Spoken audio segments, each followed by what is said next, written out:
With the power to create and share multiple dashboards across your organization, support for high-level system overviews, and customizable incident response behaviors, dashboards give you the tools needed to manage any situation.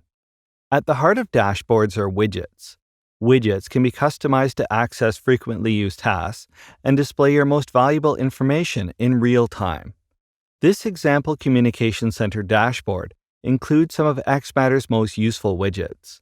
Let's take a quick look at each one of these and what they do. Start Conference Bridge allows you to invite users into a conference call and then monitor the call's progress. Send Alert creates a new alert message allowing you to target the right people to resolve an event. Devices takes you to the Devices section of your user profile, where you can add and edit the devices xMatters uses to communicate with you.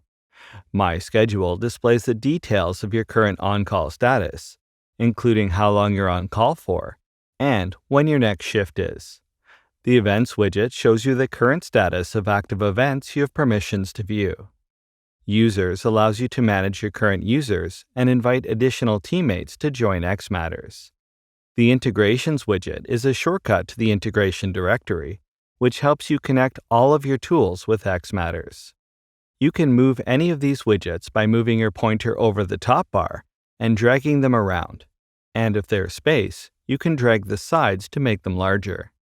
You can add new widgets using the Add Widgets button at the top and dragging the new widget into a free space on your dashboard.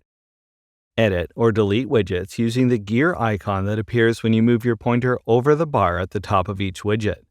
You can change the options specific to each widget type, change its title, set a new icon, or customize colors.